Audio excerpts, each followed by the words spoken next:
नमस्कार मंडळी, श्री स्वामी समर्थ. स्वागत आहे तुम्हा सर्वांचं आपल्या यूट्यूब चॅनलमध्ये. स्वामी महाराजांच्या कृपेने तुमच्या सर्व चांगल्या इच्छा मनोकामना पूर्ण हो, हीच मी स्वामींच्या चरणी प्रार्थना करते आणि आजच्या नवीन व्हिडिओला सुरुवात करते. तर पहा, आज आहे 17 जुलै, वार आहे बुधवार. आज आहे देवशयनी आषाढी एकादशी. हिला महाएकादशी सुद्धा म्हटलं जातं. ही एकादशी श्रीहरी विष्णूंना समर्पित असते. देवशयनी आषाढी एकादशीला महाराष्ट्रामध्ये प्रामुख्याने विठ्ठलाची पूजा केली जाते. आज बुधवार सुद्धा आहे, त्यामुळे आज देवशयनी आषाढी आणि बुधवार हे एकत्र आल्यामुळे आपल्याला एक अतिशय प्रभावी असा उपाय करायचा आहे. आपल्या घरातील सर्व दोष, सर्व नकारात्मकता नष्ट व्हावी यासाठी संध्याकाळच्या वेळेला आपल्या घरातून एक वस्तू फेकायची आहे. या उपायाचा आपल्याला 100% फायदा होणार आहे. आपल्या मुलांना उत्तम आरोग्य लाभावे, मुलांची प्रगती व्हावी, आपल्या पतीची प्रगती व्हावी, आपल्याकडून ज्या काही कळत नकळत घडलेल्या चुका असतात किंवा काही पाप असतात त्यापासून मुक्ती मिळवण्यासाठी आज एकादशीच्या दिवशी श्रीहरी विष्णूंची विधिवत पूजा करावी. किंवा विठ्ठलाची तुम्ही पूजा करू शकता किंवा तुम्ही बाळकृष्णाची पूजा करू शकता. तुमच्याकडे ज्या कोणती देवाची मूर्ती असेल तर त्या देवाची तुम्हाला पूजा करायची आहे, विधिवत अभिषेक करायचा आहे. पिवळे वस्त्र असतील तर तुम्ही सुद्धा पूजा करताना पिवळ्या रंगाचे कपडे परिधान करा. तसेच आपल्याला विठ्ठलाच्या मूर्तीला किंवा विष्णूच्या मूर्तीला सुद्धा पिवळ्या रंगाचे वस्त्र घालायचे आहे. पिवळ्या रंगाची फुले अर्पण करायची आहे. नैवेद्यामध्ये सुद्धा तुम्ही पिवळ्या रंगाचे पदार्थ समाविष्ट करू शकता. या दिवशी तुम्ही जास्तीत जास्त ओम नमो भगवते वासुदेवाय या मंत्राचा जप करा.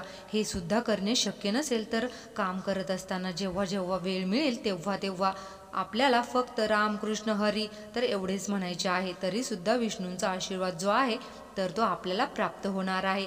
आता आजच्या दिवशी आपल्याला एक वस्तू जी आहे तर ती मात्र संध्याकाळच्या वेळेला घरातून बाहेर फेकायची आहे. विठ्ठलांच्या कृपेने आपल्या जीवनातील सर्व अडचणी, सर्व संकटे यामुळे नष्ट होणार आहे.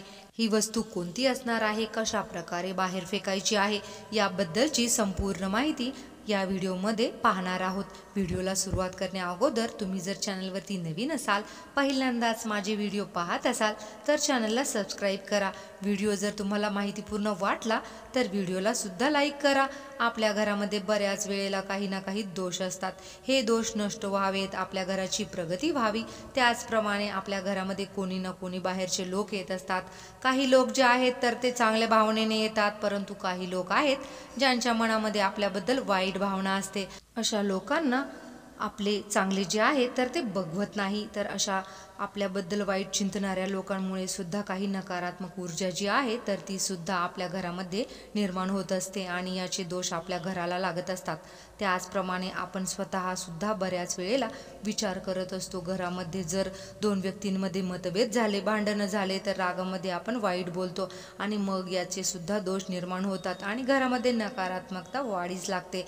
या नकारात्मकतेमुळे आपल्या घरामध्ये संकटे, अडचणी सुरू होत असतात. घराची प्रगती होत नाही, घरामध्ये बाधा येत असते. तर या अडचणी मग आर्थिक असू शकतात, जसं की घरामध्ये पैसा येत नाही किंवा आलेला पैसा टिकत नाही. घरातील जी करती व्यक्ती आहे तर ती व्यक्तीला सतत अडचणींचा सामना करावा लागतो. तर यासाठी आपल्याला हा जो उपाय आहे तर तो करायचा आहे. आता हा उपाय आपल्याला कधी करायचा आहे तर संध्याकाळी 3 सांजेच्या वेळेला करा किंवा तुम्ही संध्याकाळपासून रात्री 12 वाजेपर्यंत जरी हा उपाय केला तरी सुद्धा चालेल. तर बघा, तुम्हाला संध्याकाळी 6 ते 6:30 वाजल्यानंतर तुम्हाला 7:30 वाजेपर्यंत हा उपाय करायचा आहे. शक्यतो याच वेळेत करा, परंतु या वेळेत शक्य नसेल तर अगदी तुम्ही रात्री झोपण्या अगोदर जरी हा उपाय केला तरी सुद्धा चालेल. आता या उपायासाठी आपल्याला काय करायचे आहे तर आपल्याला काळे तीळ घ्यायचे आहे किंवा तुम्ही काळे उडीद घेऊ शकता. बघा, पांढरे तीळ घेऊ शकता किंवा उडदाची डाळ घेऊ शकता. अख्खे जे उडीद असणार आहे तर ते तुम्ही घेऊ शकता. म्हणजे काळे उडीद किंवा काळी उडीद नसतील तर काळे तीळ जे आहेत तर ते घ्यायचे आहे. 1 चमचाभर आपल्याला काळे तीळ घ्यायचे आहे. 2 लवंगा घ्यायच्या आहेत. लवंगा घेताना त्या फुल असलेल्या असाव्यात आणि अखंड असाव्यात. तुटलेल्या फुटलेल्या लवंगा घेऊ नका.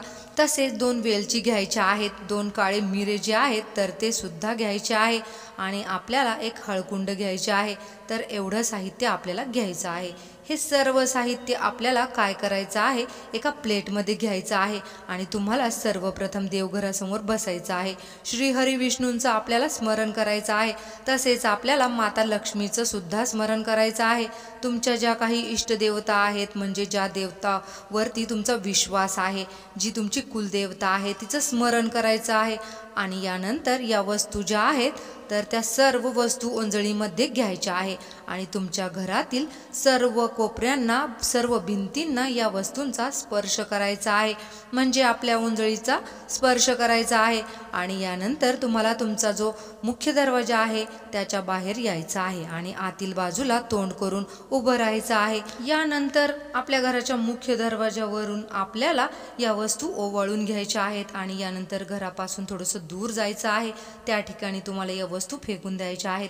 तुमच्या घराच्या आसपास चौक असेल, चौकामध्ये नेऊन या वस्तू टाकून द्यायच्या आहे. परंतु एक काळजी घ्यायची आहे की या वस्तू कोणाच्याही अंगावरती पडणार नाही, कोणाच्याही अंगणात पडणार नाही किंवा कोणाचाही या वस्तूवर पाय पडणार नाही. एखाद्या झाडाखाली जरी तुम्ही बोडख्याजवळ या वस्तू टाकल्या तरी सुद्धा चालतील, कारण आपण जेव्हा या वस्तू घरावरून ओवाळून घेणार आहोत त्या वेळेला आपल्या घरातील नकारात्मकता यामध्ये कॅप्चर झालेली असते आणि या वस्तू जर कोणाच्या अंगावरती पडल्या किंवा कोणाचा जर पायावरती पडल्या तर त्या नकारात्मकतेचा त्या व्यक्तीला त्रास होऊ शकतो आणि कोणताही उपाय करताना आपल्याला समोरच्या व्यक्तीला त्रास होणार नाही किंवा आपल्यामुळे विनाकारण कोणालाही कोणतीही अडचण निर्माण होणार नाही.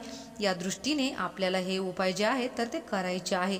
आणि जेव्हा आपण हा उपाय करणार आहोत तर त्या अगोदरच तुम्हाला काय करायचं आहे, एक बादलीभर पाणी तुम्हाला तुमच्या घराच्या बाहेर ठेवायचं आहे आणि जेव्हा तुम्ही या वस्तू फेकून परत याल तर त्यावेळेला मग वळून पाहायचं नाही, कोणाशीही बोलायचं नाही. तुम्ही हा उपाय करत आहात कोणालाही सांगायचं नाही.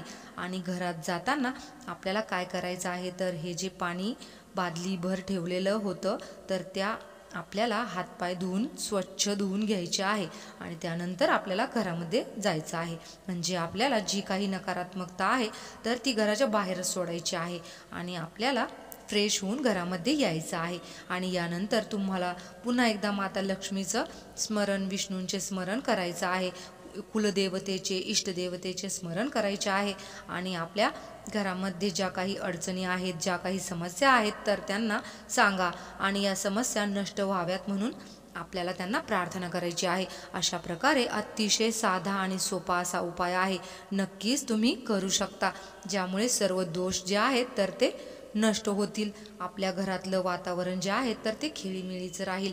घरातील कलह, कटकटी ज्या आहेत तर त्या नष्ट होतील आणि त्याचबरोबर आपल्याला आपल्या जीवनामध्ये प्रगतीचे मार्गसुद्धा मोकळे होतील.